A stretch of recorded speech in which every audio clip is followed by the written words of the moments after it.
Hello, everyone. I'm waiting for a few more people to come. And happy Sunday to you all, wherever you are in the world. So who do we have today? We have John Mays, we have Guy Marcadet. Hello, Carla. Hello, Amal. Hello, Simon. Who else do we have? We have David, we have Jane, we have Edna, Chris from Australia. So today I decided to make a video in a different time so I can actually speak to people from Australia, New Zealand, Asia. I know some people over there. Yes, I'm in 15 weeks of protesting and still the government doesn't listen to people. No. When you say hello, can you please say where you're from? Which part of the world you're from? Today I would like to invite you guys to join me on that live if you want to. So there's the link on the description. You have to download an application called Zoom, and you can just come and pop up and just share your story with the world about the yellow vest or about anything that you will find relevant to share with the world. Sorry, my voice is a little bit off today. I don't know what's happening. Hi, Florent. Good morning. Hi, Simon. Simon, sorry. So, yeah, I wanted to share with you something interesting that I think a lot of people are not really aware of, is that notion of what is possible and what is not possible. So today is the third day that I didn't eat and I didn't drink anything in 3 days. And I'm going to try to go up to maybe 5 or 7 days. Ideally, I would love to go up to 7 days without drinking and eating anything. It's something that I would like to share in relationship with what we think, with what we believe to be possible and what we believe not to be possible. So yeah, a little bit about my journey is that please share, by the way, this video. If you think what I'm saying could interest some people, please share that video with your network, with your friends, with your family. You know, I'm not like a rude person. I'm trying to inspire others with my example. So that notion of not eating and not drinking for the last 3 days is something that I'm doing regularly. Normally, I'm only water fast. But this time I wanted to try to push again my boundaries. I wanted to see up to where I could go, not eating, not drinking anything for the last 3 days, and see how my body will cope, how we cope, and yeah, because there's no there's no other possibility to know what you're capable of doing until you basically try. The Yellow Vest movement is about trying something that hasn't been done before. It's about getting out of our comfortable zone. It's about doing something that everyone thought was impossible. You know, I love that sentence that says, they didn't know it was impossible, therefore they did it, you know. And that notion of not eating and not drinking for 3 days, and I hope I'm gonna be strong enough to go up to 7 days, is to check and question what I think I am capable of doing or not. And you know, like we have a huge issue in our society based on what we think we can do, what we think we cannot do, like what we think we are, like what we think we deserve, what we think we can achieve. And it's only by challenging ourselves that we can really understand and discover that perspective. So yeah, like I know in a lot of people's mind, like even not eating for 1 day is something that is too much. But guys, until you try it, until you do something, until you push yourself, until you push the boundaries of your own jail, you will not know that you're in jail. France has recently started to push the boundaries of our jail. And it's when we're starting to push that the boundaries become visible and physical, you know. Until then, jail look like freedom. You know why? Because freedom is when you are capable of doing whatever you want in a specific frame. But the problem is not about the freedom. The problem is about who define the boundaries of that frame. Again, for the new coming, hi Jonathan, hi Koi, hi, who else? We have Chris, we have Jerry, just a quick morning from London. Hi Jerry, so I food fast every other day for now. It creates its own rhythm, energy through my roof. Yes, energy through the roof, yes. Thanks for that, Jerry. So I'm not the only one. A lot of people are experimenting those things.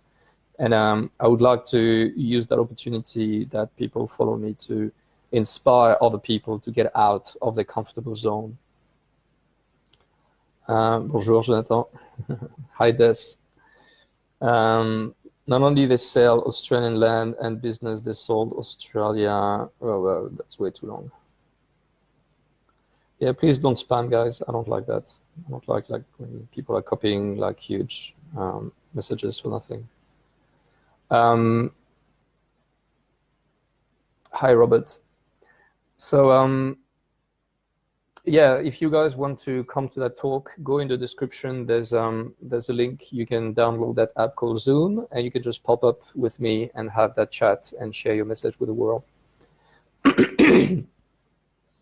So, yeah, for those who just pop up, just join me. I decided to stop eating and stop drinking for the last 3 days. And it's not like that I'm protesting against something. I'm doing this to clean my body, basically.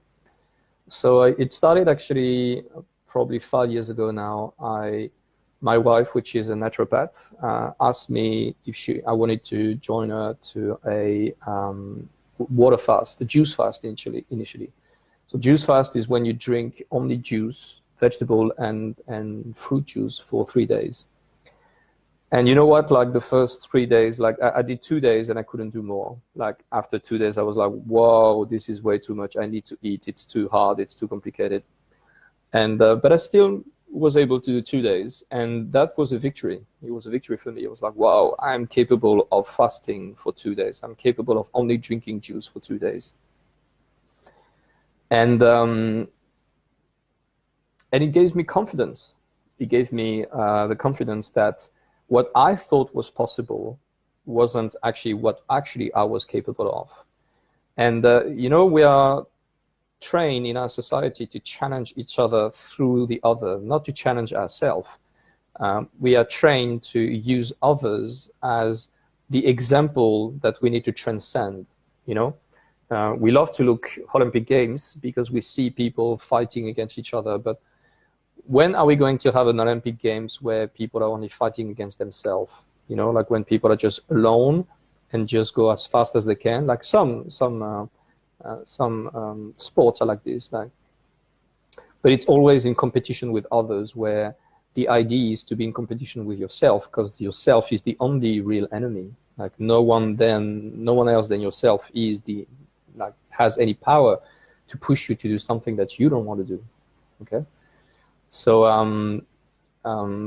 yeah, I just decided to do, I don't know, 3 days of water fast after that 2 days juice fast, and it happened. It happened. I started to make 2 days water fast, and then 6 days water fast, and then 10 days water fast. And I was like, wow, 10 days water fast. And when I was talking about that to people, like remember 4 years ago, like most of the people were quite asleep. I guess like now things are changing. Like we are expecting this to happen for a while, but a lot of people were still quite asleep. And yeah, I just pushed up to 14 days water fast, 2 weeks. And then I did 21 days water fast. And that was a massive one. That was a huge one, because like 3 weeks without eating, I was just drinking water. was massive, and I could feel a transformation happening inside me. I could feel like the detox was huge. I was like relieving huge amount of toxins, and I could feel it in my head, in my brain. Sorry. I was starting to think more clearly. I was starting to feel things that I wasn't able to feel before. Because when you stop eating and drinking, at least when you stop eating, your body is starting to operate in a whole different level. And for those of you who are afraid of that, like just think about it for a minute. In your imagination, in the whole human history over the last, I don't know, 4,000 or 5,000 years of existence, like normally the numbers speak about 80,000 years of human history, but some discovery are challenging that, like showing that we found some sapiens bones in North America being dated at a few 100 million years. So who really know how old is our current human history? Like, we unfortunately can't trust anything that we've been taught at school. Unfortunately, we need to challenge everything that we think is possible and is true. What I was saying, I lost my, sorry.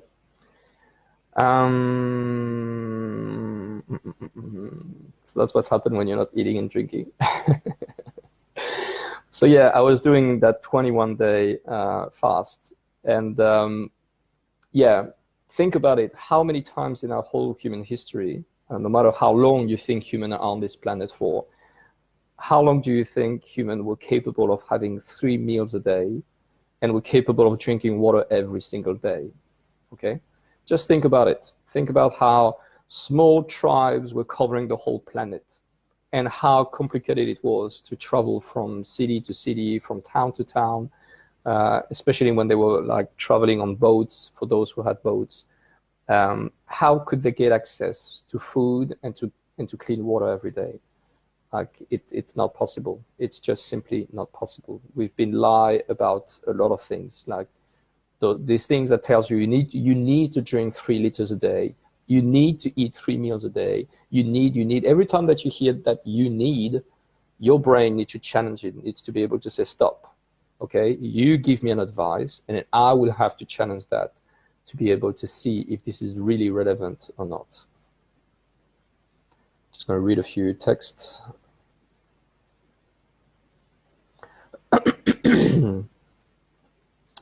So please share this video if you find that content interesting.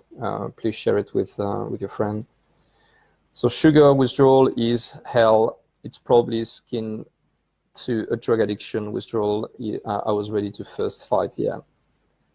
Sugar is a very tough one.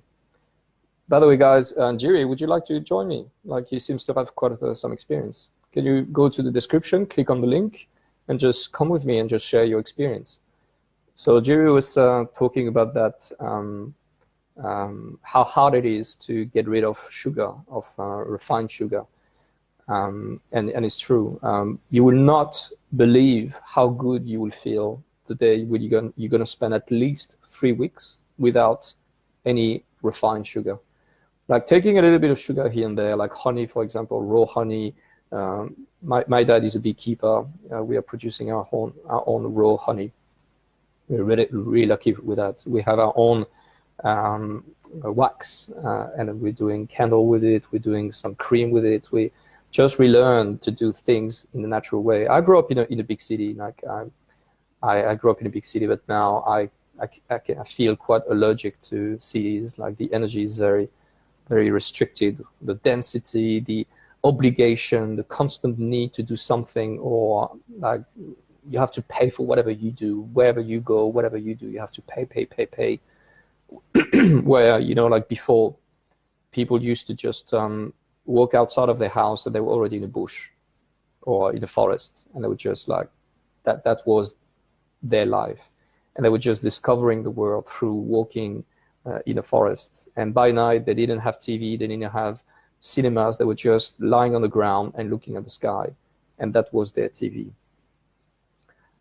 Today, we think it's an entertainment, But the truth is that we are completely hypnotized by those machinery and those technology. There are some very serious studies that are showing that when we look at a screen, the stimulation of those tiny little LED are actually exciting our nerves, and that makes us addicted to that thing. We're not watching TV because we find it interesting. We watch TV because we're completely mesmerized and hypnotized by it. And as soon as you realize that, you have to get rid of that thing, no matter if it's a telephone or a computer. Like, I know it's complicated to live without it today, but it's not about like, do you want to have them in your life or not? It's about, do you want to be slaved to it or not? It's about like that relationship. Am I master to my life, or am I slave to my life? And those screens are designed to push us to watch them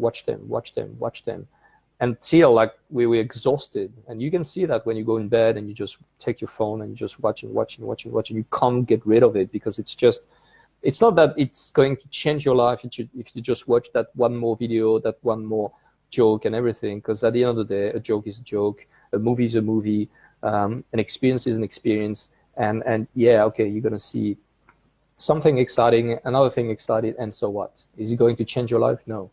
So the point is about, what do you do with your life? Like, every time you go out in nature, like, first of all, it's a full experience. It's not just visual and audio.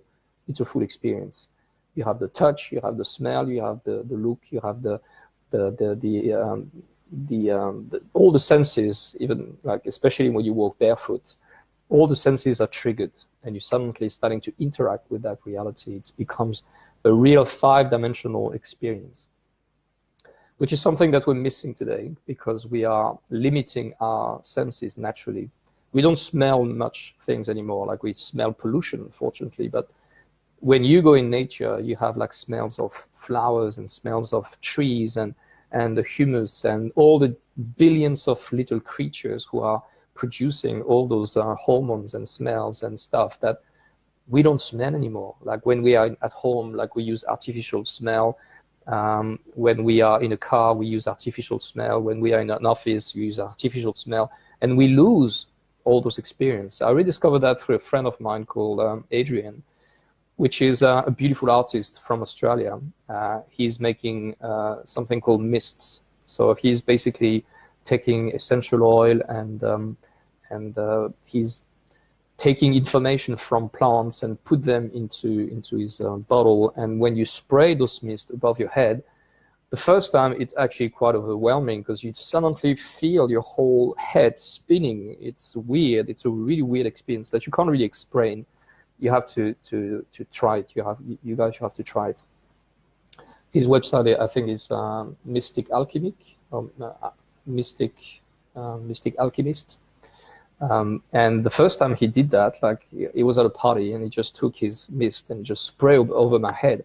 I was like, whoa, what's happening? Like, my head was spinning, because like, I don't know, it was like kind of tornado happening. And that's when I realized the power of scent and smell. And it's all organic. It's all using natural elements. And wow, I was like, wow, that's what it is to smell things. That's what it is. That's the impact of smells on my body. And since then, I'm not underestimating the power of smell. Like, I used to buy perfume like everyone. I used to use deodorant like everyone. Now I'm using, I make my own perfume. I actually use those mist to perfume myself, to spray it.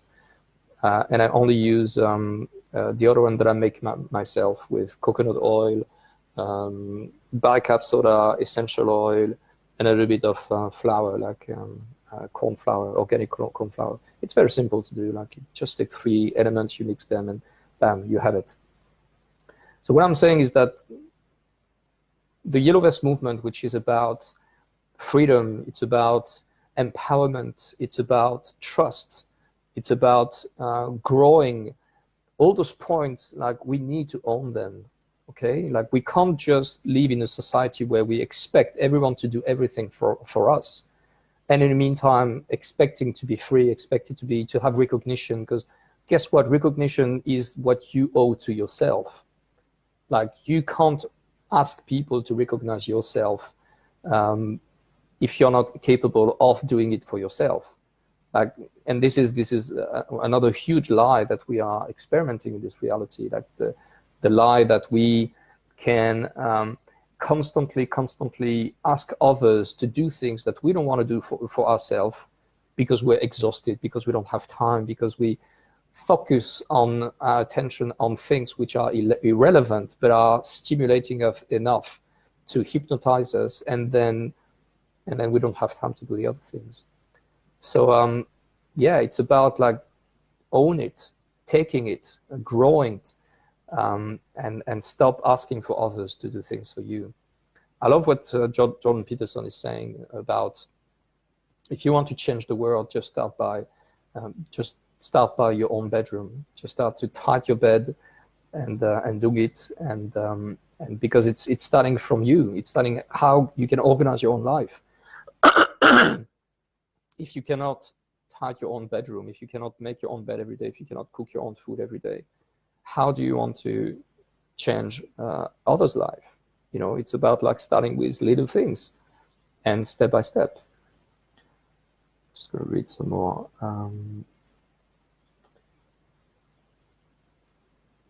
comments. Anyone would like to join me on that talk? Please just click on the link above and just pop up. I'm just reading a few, so it has to be balanced. Yes. I try to give up this false way of living, but that is making it very difficult. Yet true. That is something that is really blocking us from growing. My phone went dead. I would love to join another time, perhaps. Okay, that's okay. Anyone who would like to join me, just go in the description, click on the link Zoom, and join me. Just tuned from Canada. Oh, here we go. Someone just came. So who do we have? We have Neil. Hello, Neil.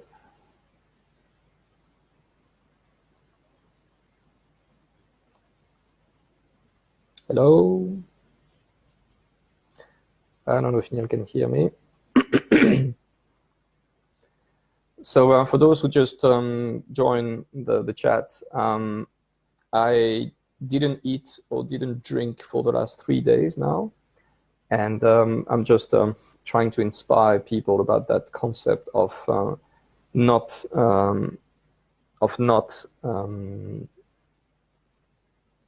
pushing the boundaries of what we think is possible. Hi Neil, do you have your phone? Like, do you have your? We can see what you wrote, but we can't hear you. Oh, because you haven't accept the call by internet. You need to accept call by internet and turn on your camera.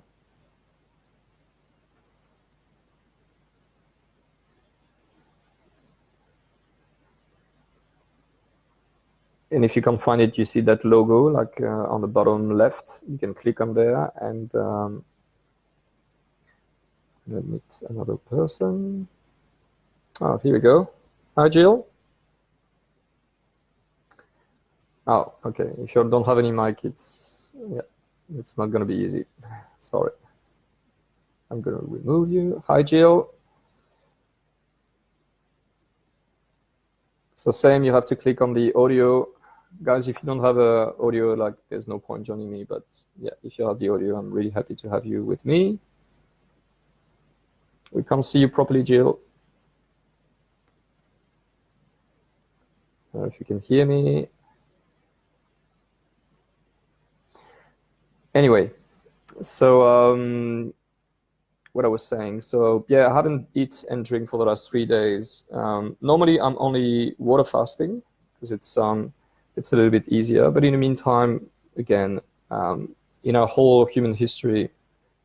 Hi, Jill. Can you click on speak with internet so we can hear you? And can you move your camera down because we can't see you properly? And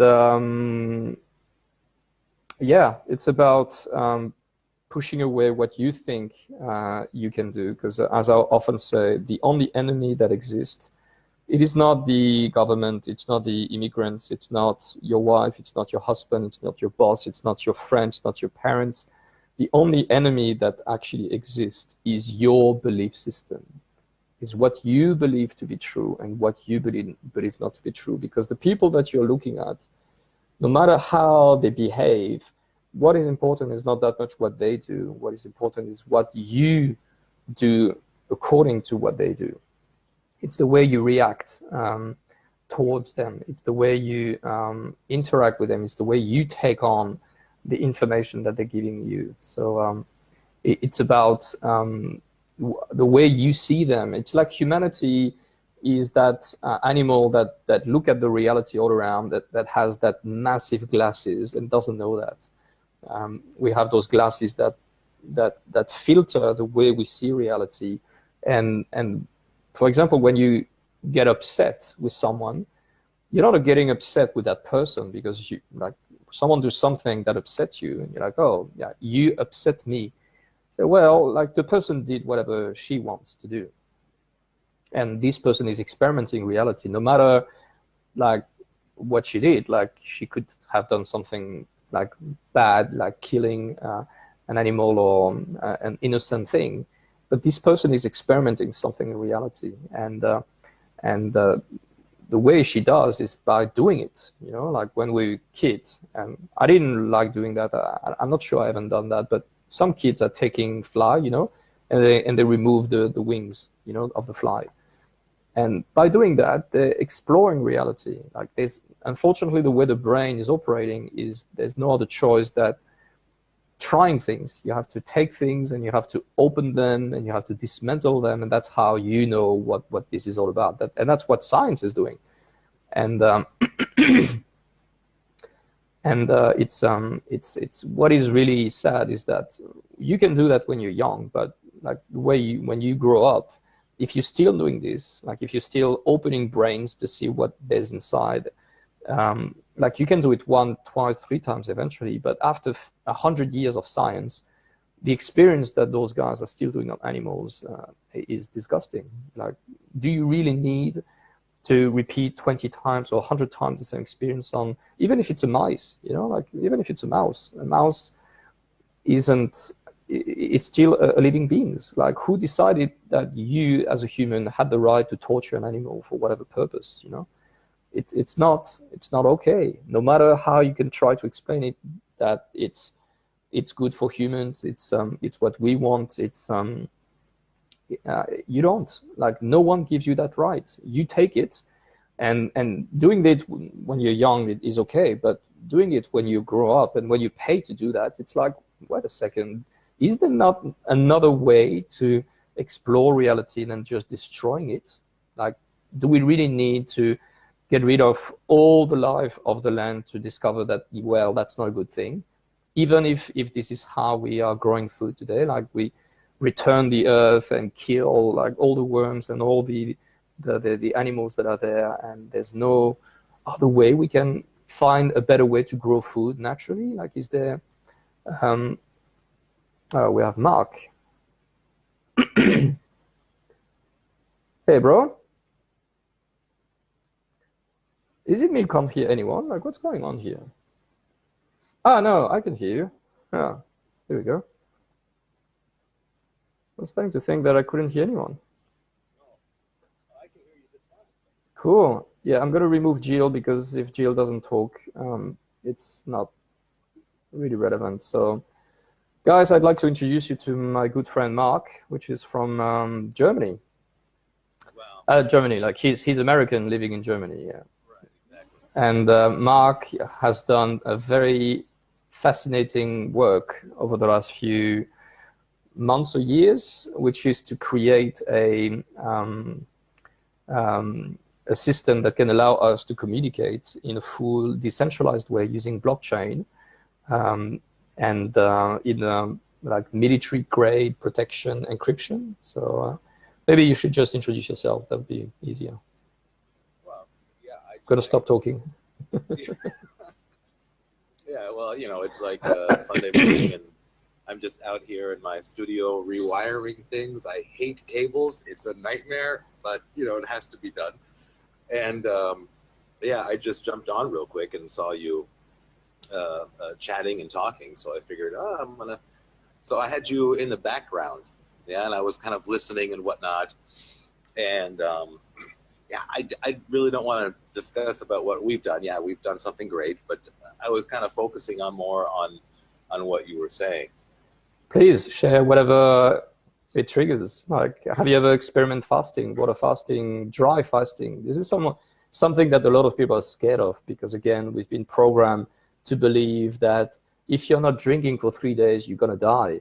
If you're not eating for 7 days, you're gonna die. If you're not like, and guys, like, I haven't eaten and drink for 3 days and I'm still perfectly alive. And in 7 days, you're gonna see me. And I hope it's going to push away the belief system of what is possible and what is not possible. Well, the concept of drinking water here in Germany, boy, it's really, I mean, it's in the forefront. I mean, you've got people out there, my God, you haven't drank any water today, you're going to die. And I can tell you, I myself, normally, within the last, I don't know, 20 years, I drink on average about 1 5-ounce glass of water a week. That's it. For me, it's just not, I just don't really enjoy it too much. I hate the idea that I have to eat. I mean, I'm not a big connoisseur of food.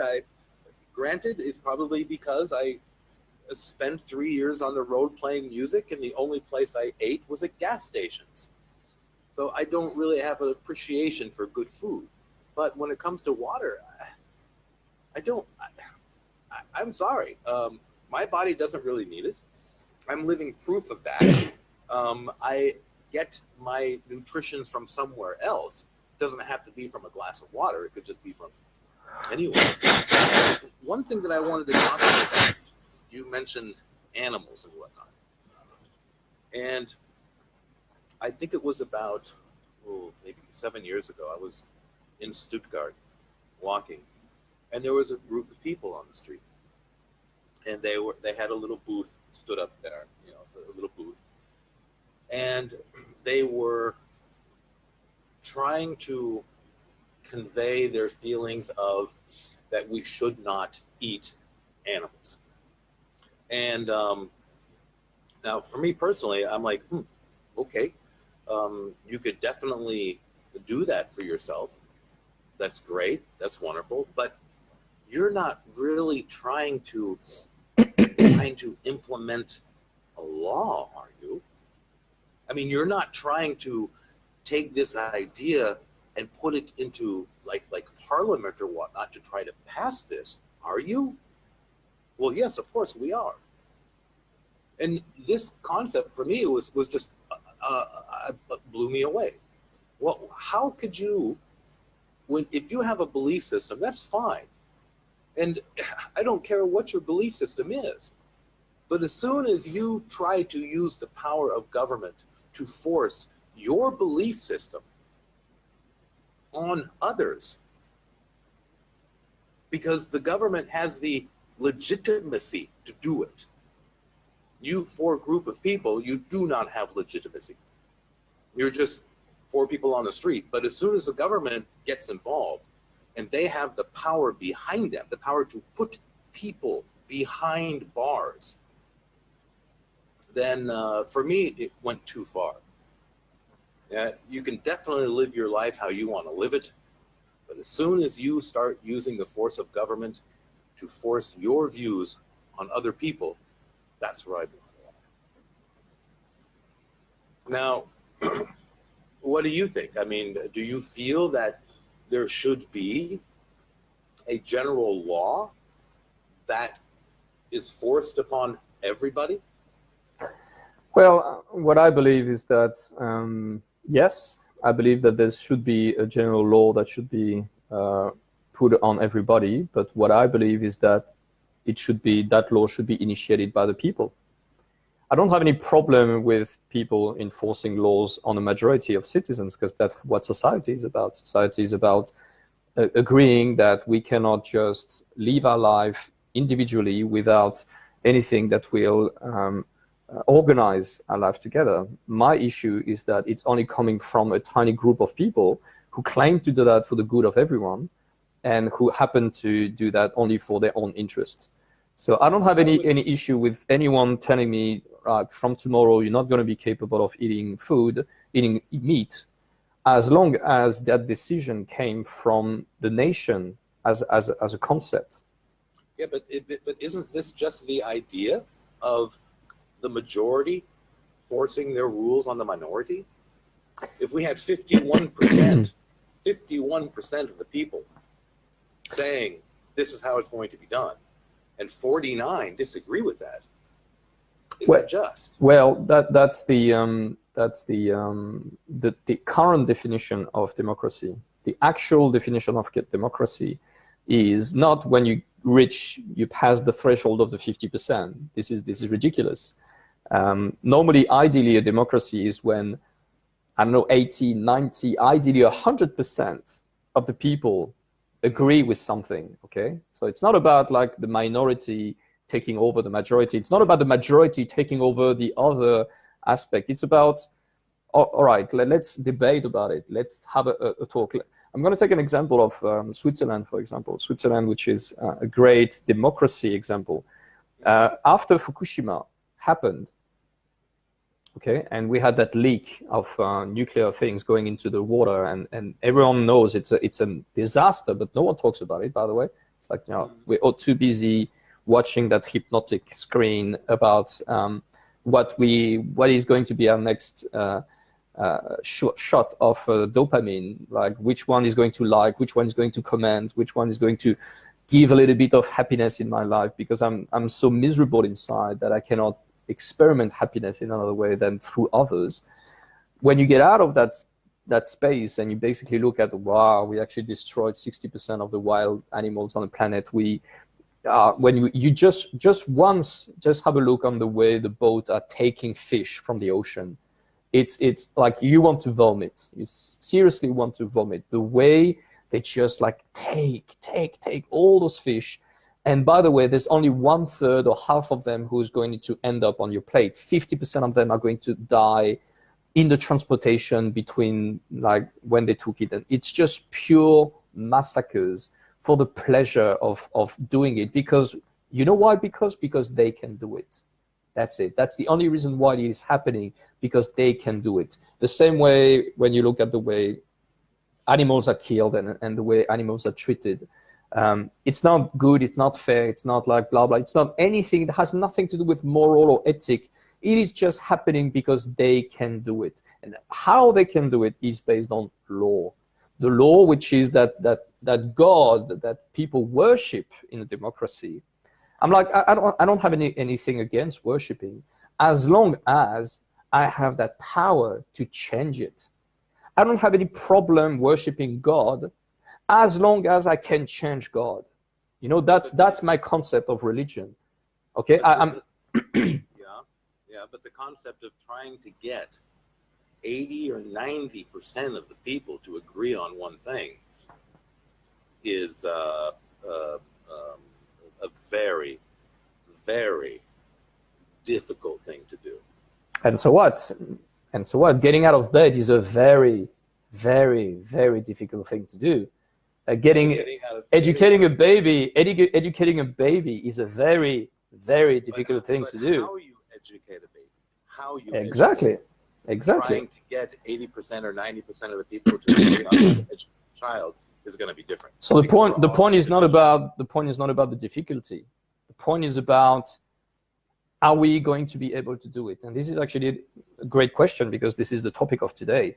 What are we capable of doing, and what are we not capable of doing? What are we allowing us to do, and what are we not allowing us to do? And the law is there to put the limit of what we're allowing ourselves to do. And as I said, I don't have anything against laws and people worshiping laws as a way to organize a civilization. I'm only having big issue with some people telling me or we decided for you the frame in which you're going to express your freedom. Right, but if we get 80% of the people, 90% of the people who agree on one thing, we're having 90% of the people telling the other people, this is what you're going to do. Well, and that's what this is all about, because if something resonated as a common sense for 90% of the people, I'm just going to take one example. I grew up as a Christian, and when that gay marriage came on board, I was like, whoa, like seriously, like people are going to get married? And then I sit down for a minute and I was like, well, who gives a shit? Like seriously, who gives a fucking shit about what people do in their bed and in their life? You know, like if they were already capable of having a sexual relationship, doing whatever they want in life, if they want to get married, like who cares?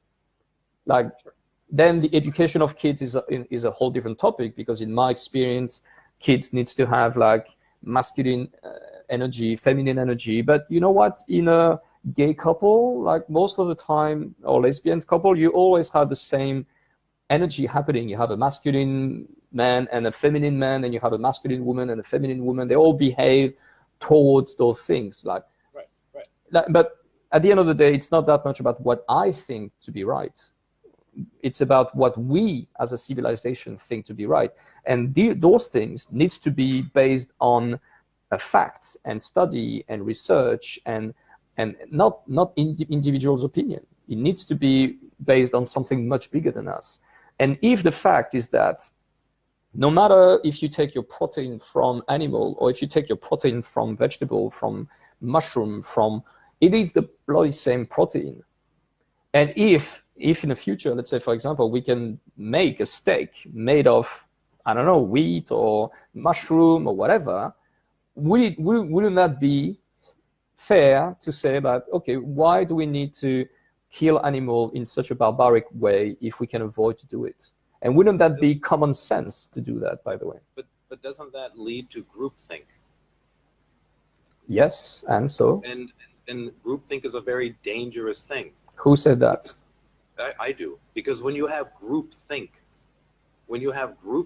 it's very difficult to be the sole voice of opposition. And the sole voice of opposition doesn't get a chance to speak. Well, and people tend to magnetize towards groupthink because as individuals, most individuals, we want to be part of the group. We don't want to be separated as the outsider, which is what this team mentality is, which the concept of my nation is better than your nation because I was born in this nation. And groupthink is a very dangerous thing because it stifles the voice of opposition. And if one thing has proved itself in history is the majority is usually always wrong. And I think the concept, and I realize I'm talking about some type of utopia. I know that. And I know we will never get to this point in my lifetime. We will never get to this point in my child's lifetime. But I believe that we need to think further the concept, because democracy is not the end all be all. You know, it's not the perfect form. And instead of me trying to force my will on anybody else, and instead of the majority trying to force their will upon me, the minority, the ones who are afraid to speak out because they are the voice of opposition, why can't we just let people live the way they want to live, period? Well, you said many things that I need to take one by one. So, for example, you said the majority is most often wrong. That's correct. Well, how that? How do you define what is right and what is wrong? How do you define what has to happen? By history, like Stalin, like Hitler, like Donald Trump. Well, like, you're not talking about, you're not talking about majority. You're actually talking about a minority who took over the majority and lead the majority into a mistake. It's not the majority who made the decision. Not in the elections in the US, the majority made the decision. The majority of the people voted. Yeah, they voted for a minority of people to control. The single vote count, the majority of that vote count went towards. And that's the problem, Mark. Like you stated that the majority is most of the time wrong. And what I'm trying to explain you is that when people vote, and they're not, by the way, they're not vote, they elect someone, they lose the capacity to become the majority. Do you understand that? Because when you elect someone, you lose your capacity to make decisions for yourself. You give someone else the power to make decisions on your behalf. Exactly. I totally agree with that. I think the whole concept of voting for somebody to represent electing someone. Voting is when you make your decisions. Electing is when you give away your power. Mark, please, can you let me finish? To give away your power. You are voting to give away your power because you realize that you know, and this is what they've taught everybody. This is what they've kind of nailed into the indoctrination camps, which are known as school, is that you are too busy. You are not intelligent enough to make the decisions on your own. So what you are intelligent enough to do is to vote for this person who will then in turn take over the responsibilities so you won't have to. And this is what government is for. We are here to represent you so you can get on with your normal everyday life and you don't have to worry about these things. You are giving away when you vote. You are giving when you elect your voice. When you elect. But you're voting for this person to take over your responsibility. We shouldn't use the word vote. We shouldn't use the word vote when we do the work of electing someone. Electing someone is when you give your power away. Voting is when you express your free will. That's what you do. You give your power away. We should have a different definition for those terms or we cannot think properly. When you vote, you're saying, I agree. It is, in my concept. This is a trick of definition, Mark. That's a trick of definition. That we've been tricked to believe that voting for someone is actually voting. It is not. When you vote for someone, when you are actually electing someone, you are not expressing your choice to make a decision on this reality. You are losing your vote. You are losing your capacity to express yourself. That's why it's very important to put the words back into exactly what they mean. Electing is, I'm giving away my right to make decisions and I give it to someone else. Voting is when I express my free will in this reality. So it's very important for you to understand that. You don't use those words the same way because this is a trick. It's like democracy. Democracy is when you put your paper into the box. No, it's not. Democracy in the Greek area was when people were putting all their name, all the citizens' name into a box, and someone was randomly choosing a name. That was democracy, okay? The people in power are tricked the words to make us believe that democracy is when you elect your master. It is not. Democracy is when everyone has a chance to stand on the chair for a certain period of time and make decisions for the city. Okay, that's how it was happening in Greece. Okay, so if you're using the word vote instead of electing, you are basically using the trick. Oh, look, you have the freedom of choice. You have the freedom to choose your master. So, wait a second. Is there no other freedom of choice that I can experiment? And this is when the Rick is coming on board. What about like the freedom of initiating my own changes? Oh, no, you can't do that, Oh, why? Oh, because this is democracy. Oh, what? And so what? The democracy is what? Oh, it's when you put your name, the name of the one you want to make decisions on your behalf in a box. And if you play that game, you already lost. I think I understand where you're going with this, and I see your point of view. But I think in the bottom line is whether you use the word elect or whether you use the word vote in today's system, we are giving up our right of self-determination. Well, if you don't see the difference between the words, you cannot, if you don't see the difference between the words, you cannot analyze the source of your powerlessness. My powerlessness is, and everybody's powerlessness is the minute you are born. The minute you are born. Well, okay, maybe not the minute. I say 5 minutes. Yeah. In that 5 minutes, where you first take your first breath, you are a free individual. At the end of that 5 minutes, you have been given a number, and you are now the property of whichever country you were born in. Yes. Yes. And? I think this is one thing.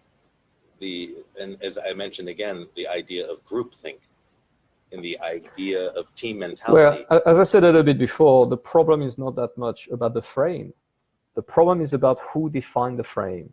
So you just gave a great example. You gave an example of a frame. Okay, you said, okay, when you're born, you have to declare your baby. Not declare, you have to register your baby.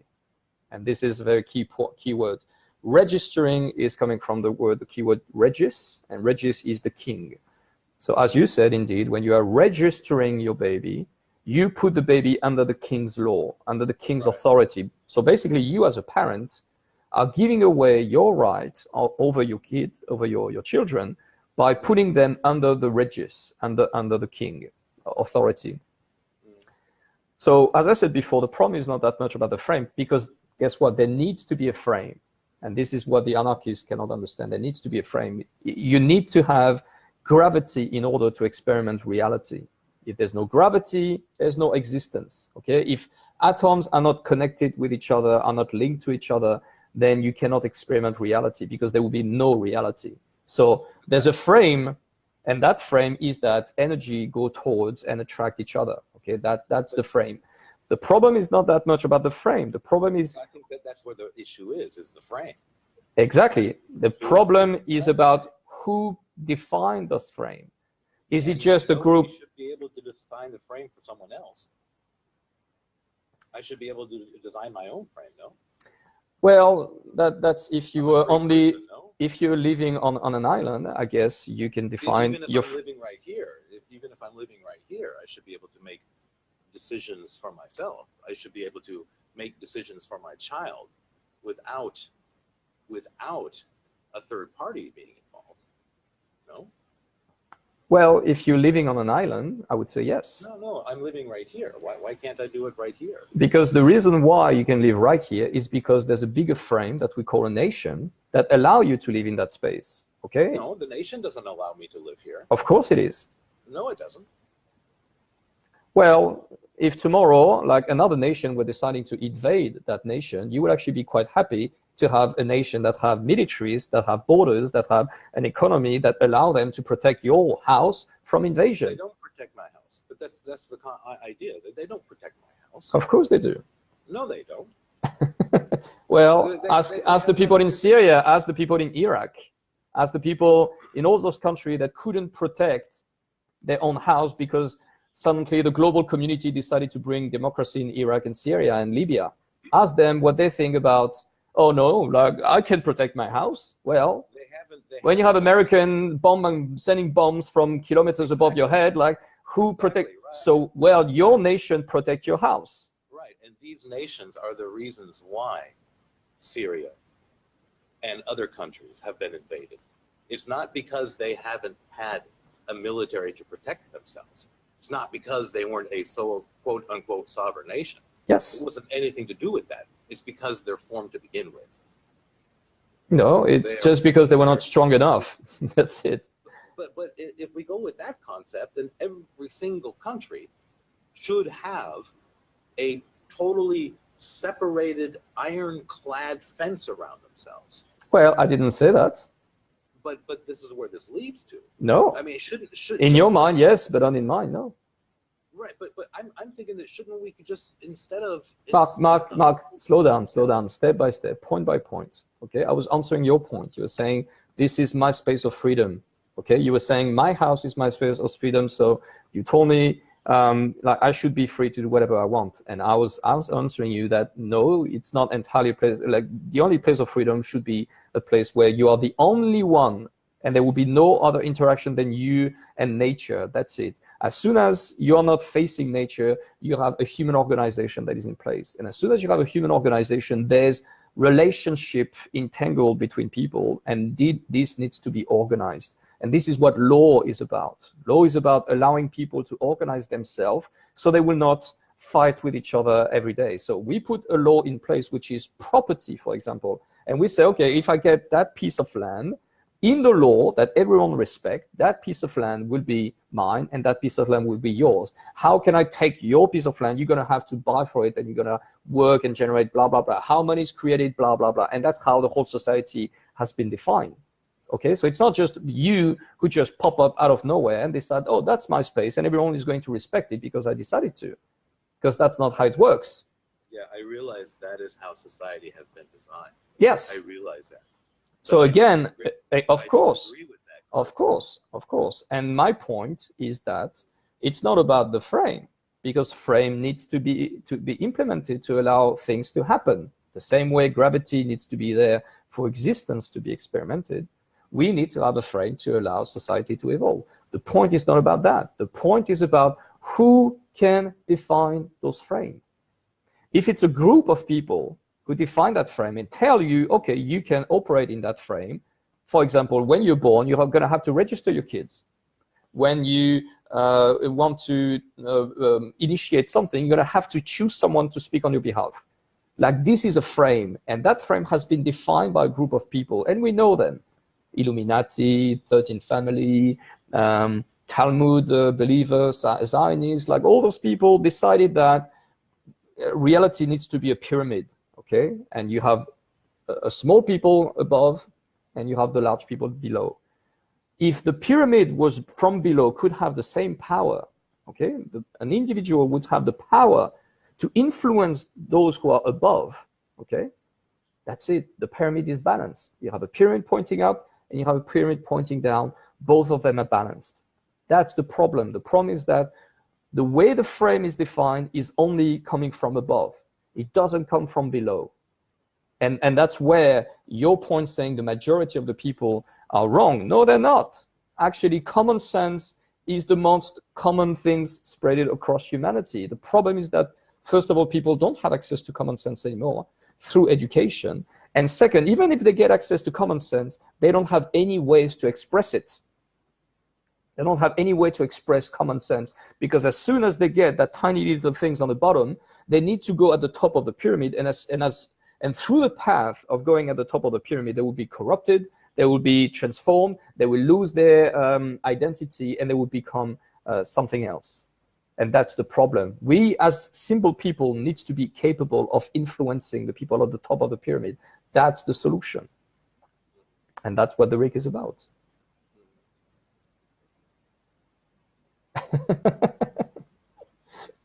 Are you okay?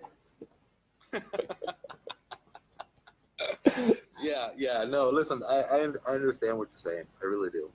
And so everything you said was right, actually. Yes, a group, individual can make mistakes. People in power can push us into a space where we are not capable of making decisions. And that's what is wrong. It's the way the frame is designed. It's not the freedom. The freedom is what you would experiment in this reality, respecting some principles. So yes, if tomorrow we as people can influence politics and can push, I don't know, support to actually grow vegetables in a way we can reproduce steak, for example. Why would we have to kill a cow if we can make a steak that would be exactly as tasty as the one of a cow with mushrooms and things and blah, blah, blah? Okay? So, I just want to just one last thing. I take a look at a country like Germany or a country like France, and I take a look at the population of that country and the size, and then I compare it to a state like in the U.S., like a state like Texas, we'll say, which is a large freaking state. It's bigger than a lot of countries. So what you're saying And let me just make sure. If I have the majority of people in that state,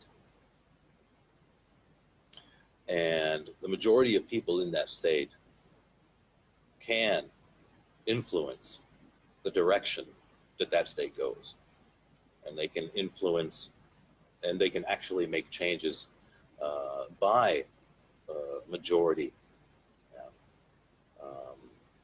electing certain representatives, or let's say a state like Texas has their own president, because it is big enough to have its own president.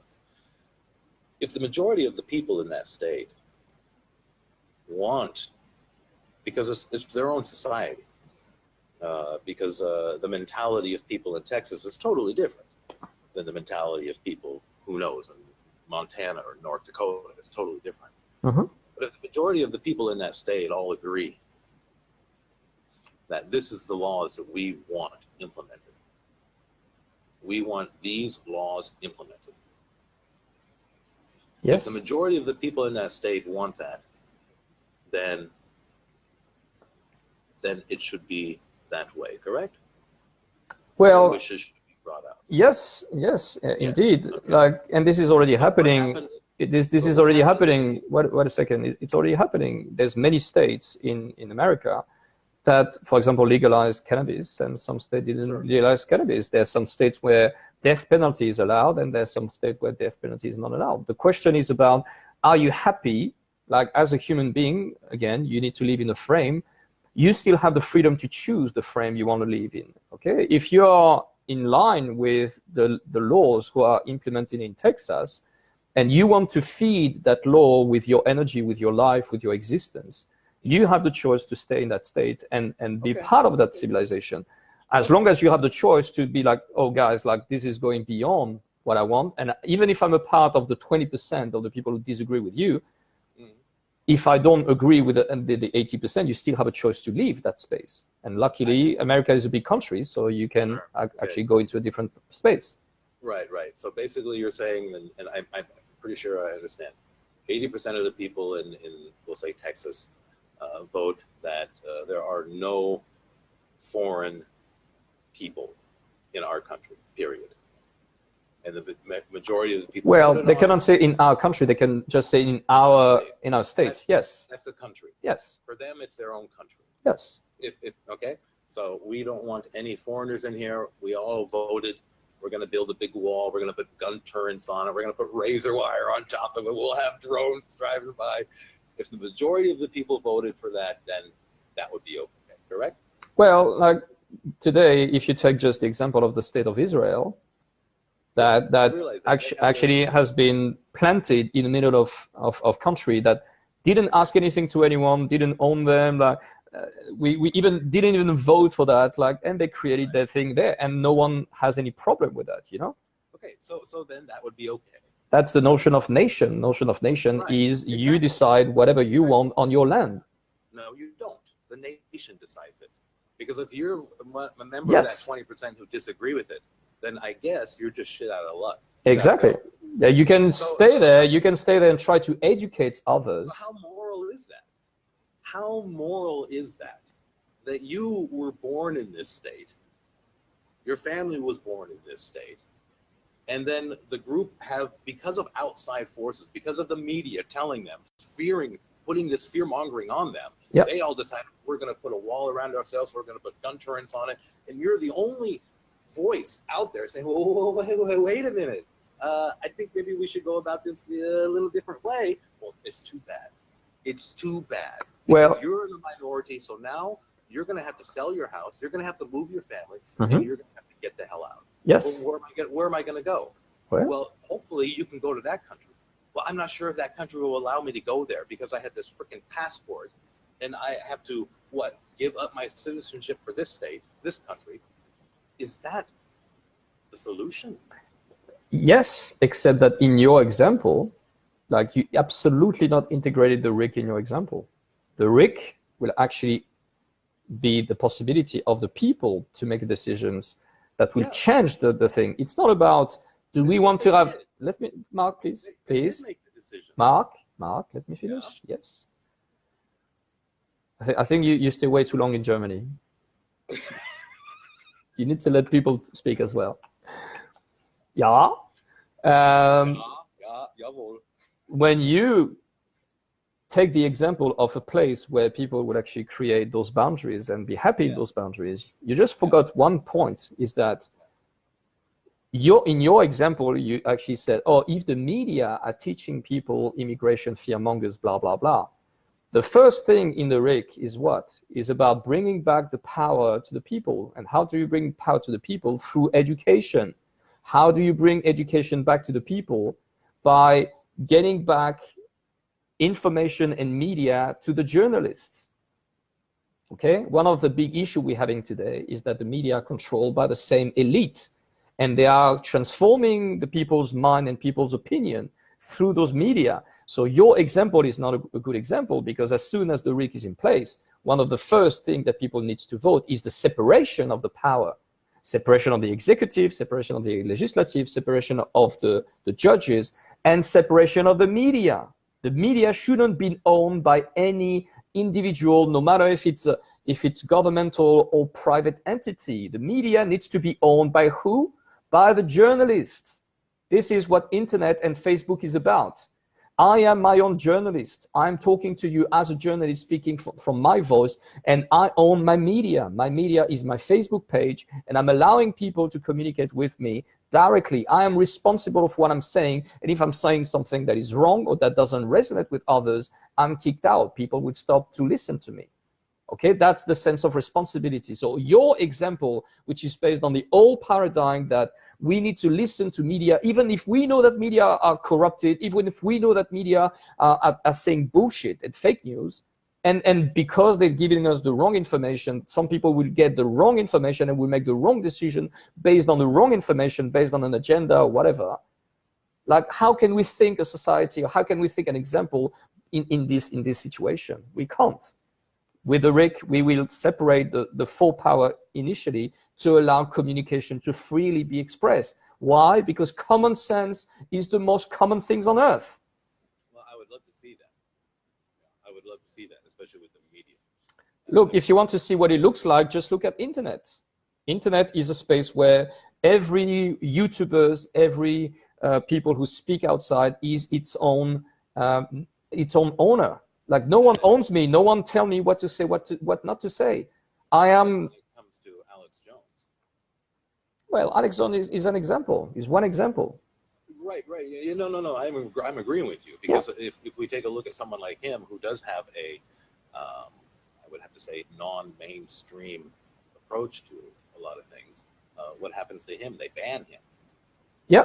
YouTube takes his videos down. Facebook takes his videos down. Yeah, which actually show the limitation of today's freedom of speech, and the way it happened. When the four Twitter, YouTube, Google, and Facebook blocked him, is actually showing that the elite is already in control of those media.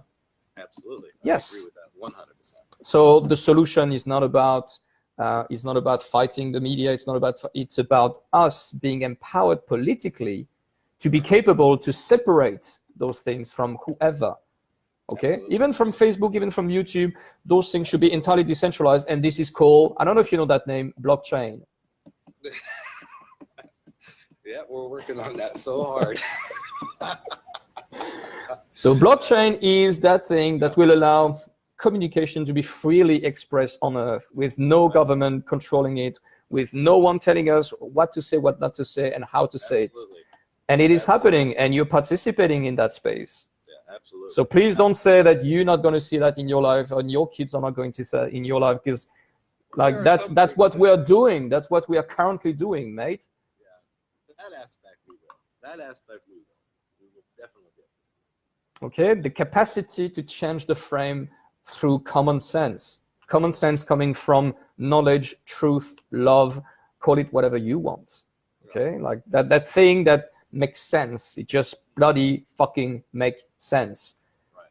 That you just need to get rid of all your belief system, and as soon as you get rid of all your belief system and you recognize that, well, okay, fine, I was wrong. Okay, yes, that's common sense.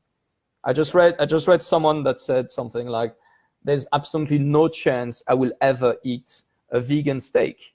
And say, well, never say never. No, absolutely. Never fucking say never. The first time my wife, which is entirely vegan, by the way, no, not vegan, she's vegetarian.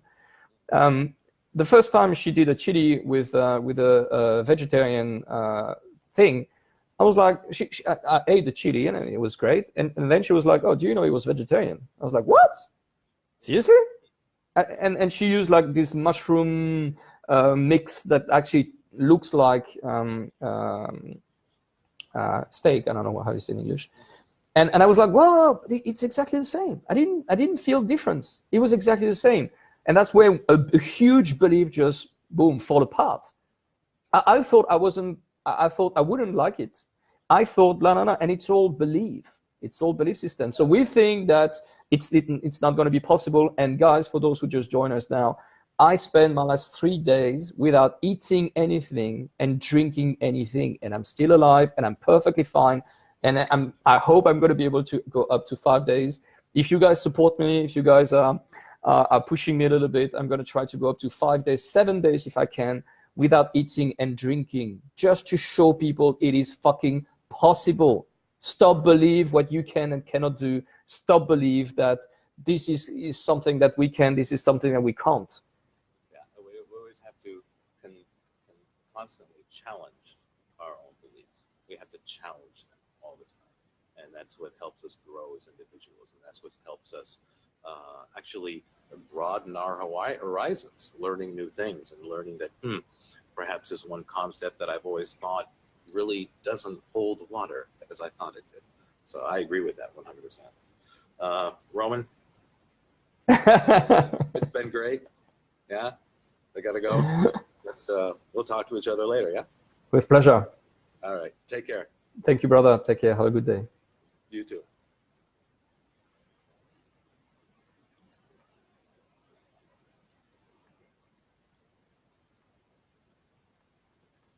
All right, guys. So anyone has any question about what we said? Anyone would like to join that talk and express some ideas about veganism, about freedom, about trust, about beliefs? Or do we have enough for today? I'm just going to read a few comments just to see if anyone has any question.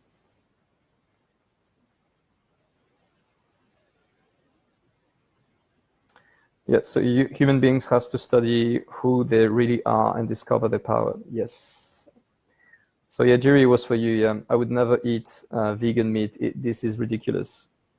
Well, like I tried a mushroom steak and I was really blown away. Like, and I hear that there's even better discovery coming forwards based on like vegetable protein, which are apparently really impressive. There's even a fast food, I think, that has been created in America with organic vegetable-based steak burger. So things are moving forwards, guys. So we don't know what we don't know. We only know what we know.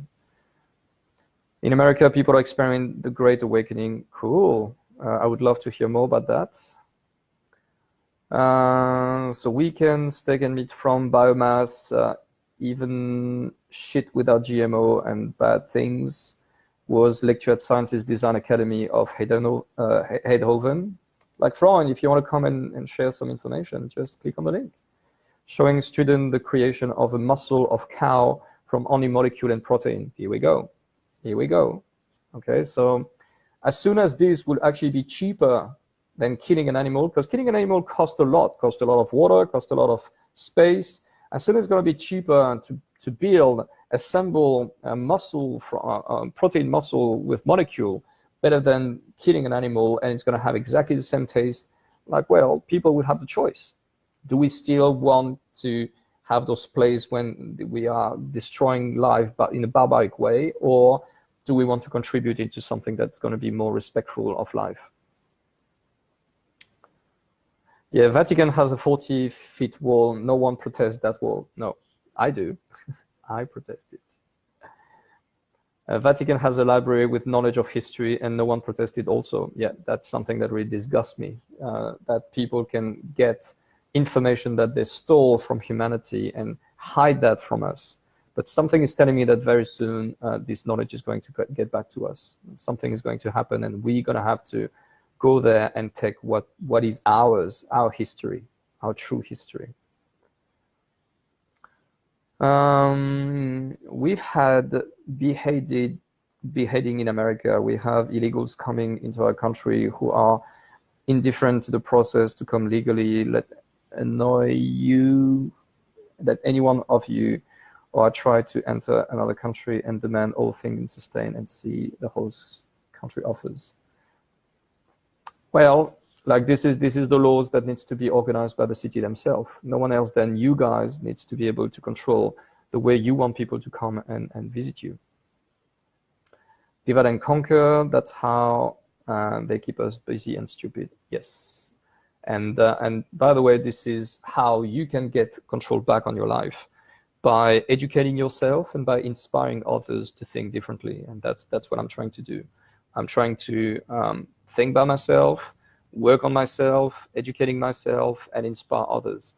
And if I could just inspire one person today to try water fasting, just make some research first, of course. Don't do that if you never do that before. But this is the key to freedom. This is the key to get out of your own jail. Again, as I said in the early beginning, you can only know that jail is there until you push the boundaries of your jail.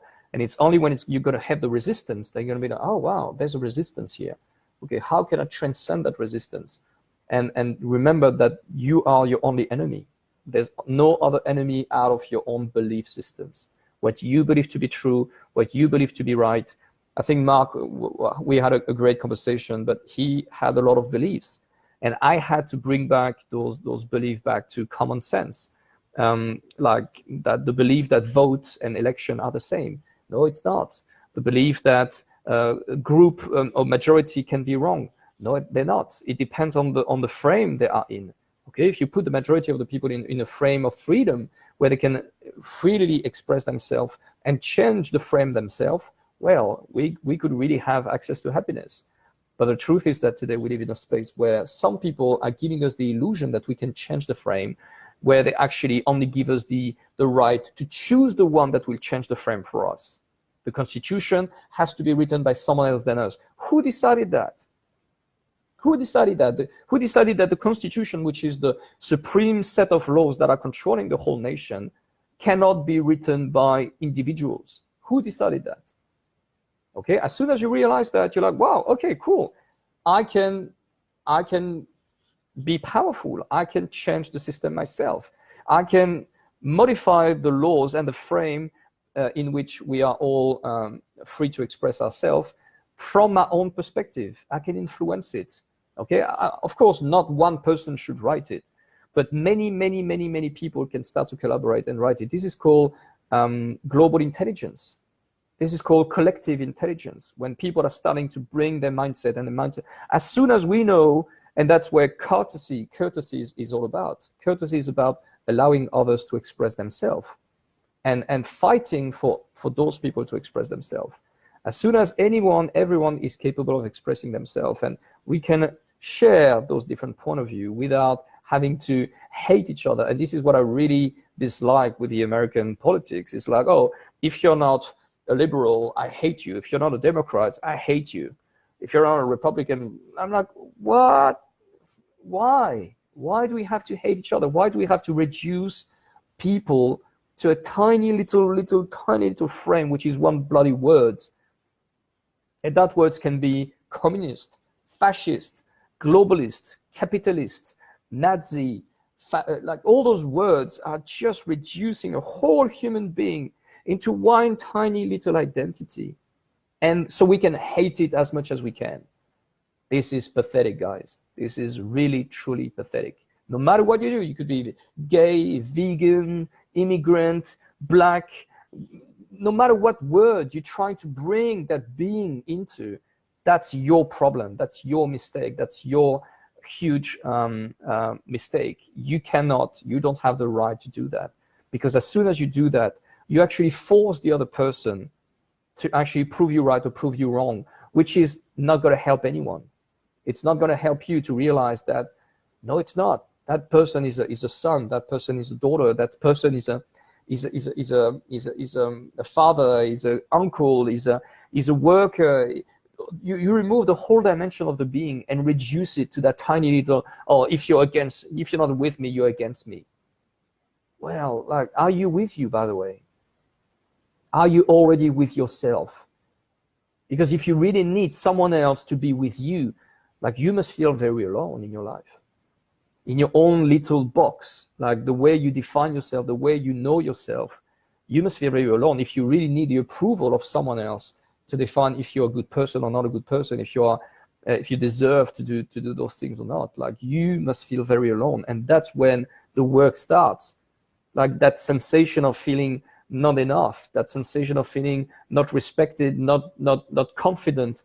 Those are your boundaries. Those are the walls of your jail, and you need to push them away. How you do that? By experimenting, by exploring, by challenging, by learning, by educating yourself. You push away the boundaries of your own limitations. And what do you learn when you do that? You learn that you don't give a shit about what other people do. You don't give a shit. That's not your life. Your life is about what you do.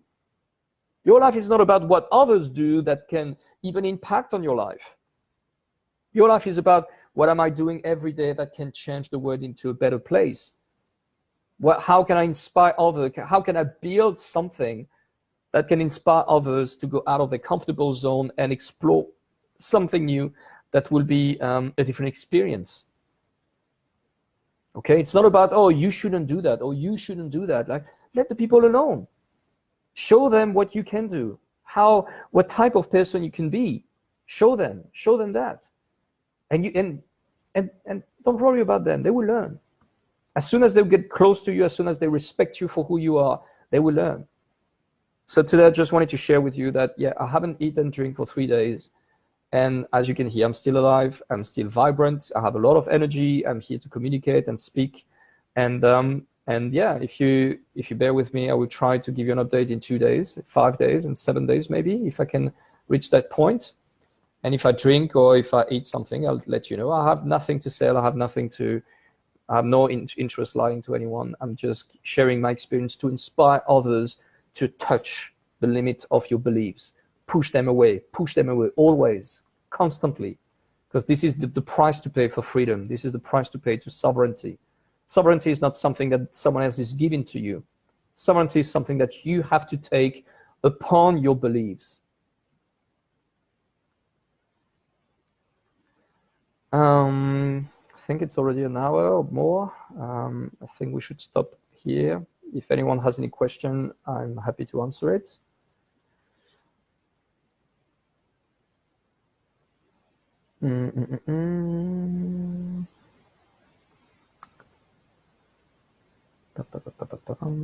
There's comments. Have you looked into true democracy? This is like putting the power of Rick in every court case via common law. This is critical to true sovereignty, so people choose the law they live under. Thank for your leadership and effort, Roman. By the way, I'm not a leader. I'm just myself, sharing myself with others. This is a very interesting comment. Putting power of Rick into every court case via common law. Well, the problem with that, even if I feel it's a very interesting idea, who defined the common laws? Like, who defined the common laws? That's my only problem. If I have the ability to change the referendum through the referendum initiated by the people, those common laws, then the thing is, like, it's not really changing anything in the concept. The RIC is about changing the laws from our own perspective. So no matter if it's national laws or if it's tribunal laws, it's still about being capable of changing the laws by ourselves. So I don't want to call that true democracy, because yeah, true democracy is when people have the referendum, the capacity to have the initiation of the change that they want to see in a system, in a given system. Okay, so that's we should invent a word, maybe, like instead of an acronym, we should invent a word which is like, the idea is to have the power to initiate laws or changing laws in a given system. Okay, that should be a word. Like, we can put love there, because the love is all about that. Love is about transcending your boundaries and go in a space of in a foreign space and express something, to be able to change a mindset and a frame. We could use love, but I think we should invent a word that is about that initiative to take something and to modify it and to transform it according to what you want to see in the world. So yeah, it's a good idea, but again, if we have the rig, then we will have the way to change the legal system, we have the way to change the constitution, we have the way to change the tribunal system. So it's yeah, because with common laws, again, common laws are not like, okay, do not impede on anyone's free will, do not hurt, do not take away. Like, those are laws who were set up quite a while ago already. They are still functioning today, but if the word is evolving, like, who decide what impediment mean? Like, who decide, as soon as I'm communicating with you, I'm impeding on your free will, guys. Education is impeding on free will. Do not take from others. Like, taking is, I cannot take anything that you also give away. Okay, so there's always that half responsibility. If I take something from you, you also didn't fight against it. Okay, so you also gave away that ownership. And do not hurt. Again, how can I hurt someone that didn't defend itself? Okay, so it's about finding that fine tune between how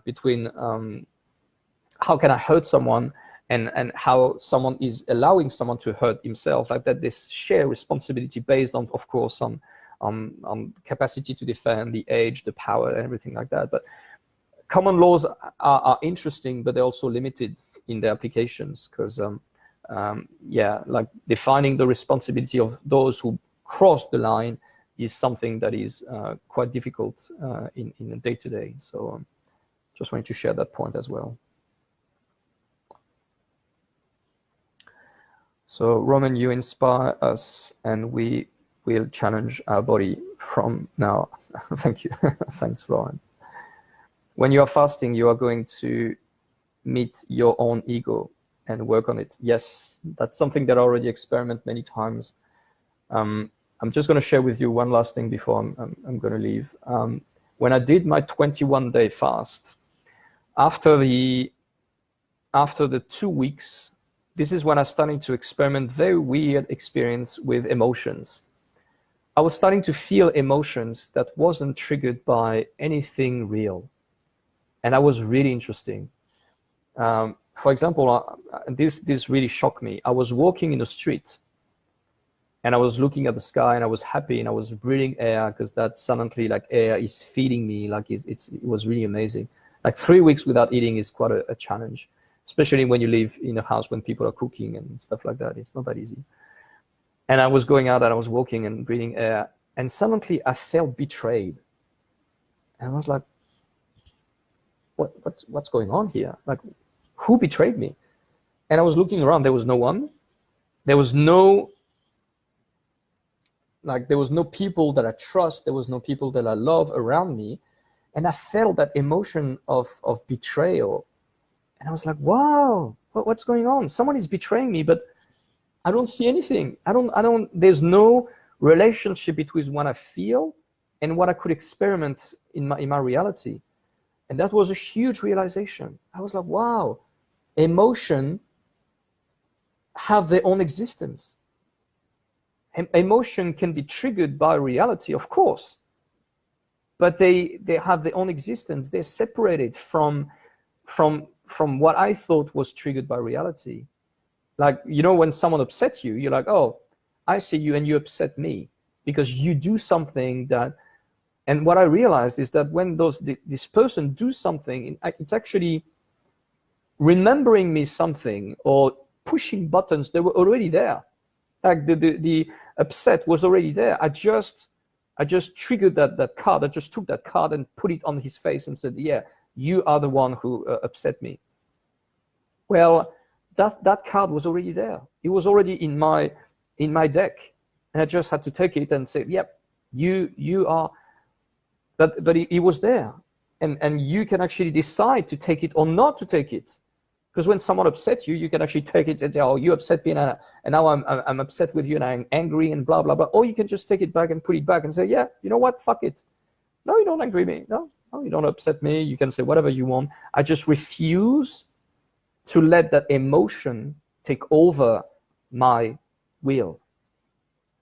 And this is something very powerful. This is something that people should explore and experiment more often. How many times are we allowing our emotions to take over, thinking that we don't have the choice? Again, push the boundaries. Do I really don't have the choice to get upset? Do I really don't have the choice to push those limits? Yes or no? And this is actually what you discover when you're fasting. When you're fasting, you discover all those nuances between what I am, who I am, what is my mind, what is my emotions, all those tiny nuances. You're starting to find those limits, and you are finding that, yeah, it is not what you thought it was. Again, what I believe was wrong. What I believe to be true was wrong.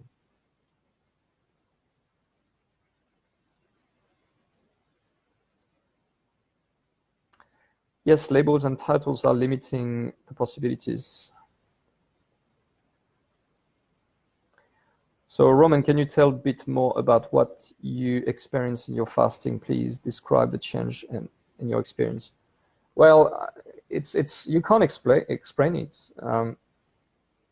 First of all, for those of you who would like to start, for the French community who are speaking English, you have that amazing man called Daniel Casasnovas. You can find him on YouTube, and he's inspiring a lot of people to fast. For the English community, you have Don Tolman, which have done a huge amount of work over years about fasting and the benefits of fasting. And they have cured thousands of disease, including cancer, Crohn's disease, and everything. Fast can actually clear and clean whatever. This is the natural process of healing. Okay, no pill needed, no drugs, no nothing. You just stop. And most of us are like, nah, come on, it cannot be that simple. Yes, it is. Yes, it is. It cannot be that simple. Yes, it is. Stop eating for a little while, and you will see the amount of relief and protection and rejuvenation that is happening. It's insane. It's insane. But you can only believe that it is not possible until you try it for yourself. And always, of course, and the older you are, the slower you need to go. But always go slowly, very slowly. Like always start with 1 day, 2 days, 3 days, slowly, step by step. And even if it's once a week, twice a week, like you just go at your own rhythm. And one thing that I would always suggest to everyone is to always combine fasting with colon cleansing. Okay, you always clean your body and you clean your stomach and colons every time. I believe that this is the reason why people are dying of hunger. They're basically re-intoxicating their own toxins. Why? Because when you're not eating, you don't go to the toilet anymore. And the toxins who are there basically can't escape.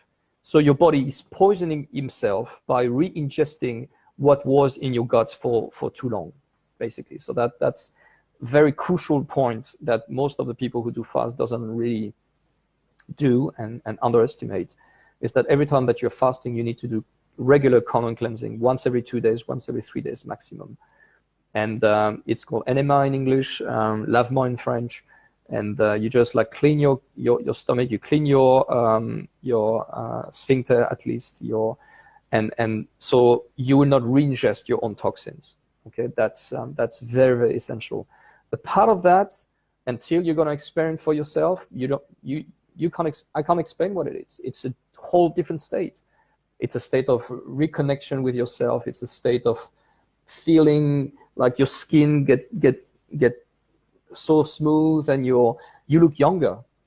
Like a lot of people are asking me, how do I look like late 30 and I'm actually 40? I'm actually look 10 years younger than what I am. Well, my secret is just I'm fasting. I'm fasting once every 3 months, at least once or 3 days, up to 3 days every 3 months. But ideally, we should fast something like 7 days every 3 months until we reach a point of balance Like, it depends if you're eating right food, if you're drinking the right water, if you like doing exercise, if you're maintaining your body, you don't need to fast that much. I'm also using a detox patch, so Chinese detox patch. That's something that I'm using every month, yes. At least 3 days a month, yeah, to clean my body through my feet. That's something that I'm regularly doing because like we receive pollution from all over the place, even from the air. Like the toxins that we're receiving from the air, the body can evacuate some of them, but some others stays in the lymphatic system. And as I am not exercising enough, I need to support the body to evacuate that from my foot. And as we're not walking barefoot anymore, we are not evacuating those toxins through the foot. So I'm using those Chinese detox patch to do that 3 days a month, and that's it. And I used to get a lot of pain when I was fasting, but now that my toxins are gone and I cleanse like my heavy metals, I remove like all the toxin from my body. Like now fasting is not a big deal, like 3 days today and I'm still perfectly fine. I will not be able to do a long run, for example. Like I'm not going to be able to do like heavily exercising, probably because I'm not someone that is doing a lot of exercise already. Yeah, I'm perfectly operational and functional. All right, guys, I think it's enough for today. Have you experienced with detoxing heavy metals? So yeah, those Chinese patches are what I would recommend. Yeah, just buy them. They're really cheap. You go on eBay, you type like 100 detox patch for probably 10 euros or $15 Australian dollars. So it's not that expensive. And with 100 of them, I normally use 2 per foot. So I put 2 per foot before going to bed. And the day after, when you remove them, you can see something gooey, like a glue. And that means that it worked a lot. So if you do that after 3 days, and if after 3 days, like I did that for 3 months initially, because I had lots of heavy metals that has to be removed from my body, probably from vaccination when I was a kid, or food, like you ingest a lot of mercury and heavy metals through fish and meat. So I did a 3 months heavy detox using those Chinese patch. And yeah, I could feel a huge modification in my body in just the first 2 or 3 weeks. Now I just need 3 days a month. In 3 days a month, it's good. I feel good. And if I don't do that for a little bit too long, I start to feel heavy. So I will recommend that definitely. Or could you just eat healthy like nature intended? Yeah, like you can eat naturally, but the problem is that the toxin that you receive from all over the world is not like you get toxin from the water, you get toxin from the food, and you get toxin from the air. And also you get toxins from relationships, because emotions are also toxic.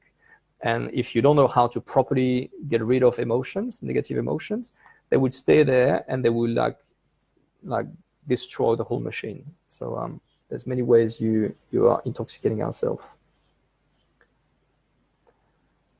Thanks, Roman. Very enjoyable to listen. Thank you, guys.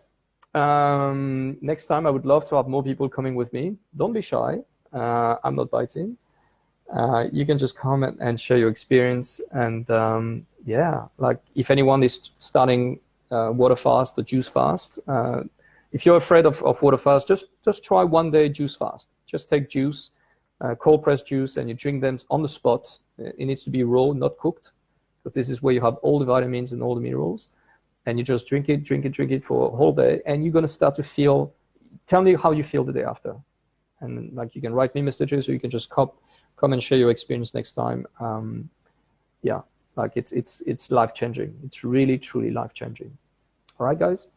Thank you all. Have a beautiful day, and thanks for your support and your presence. Bye-bye.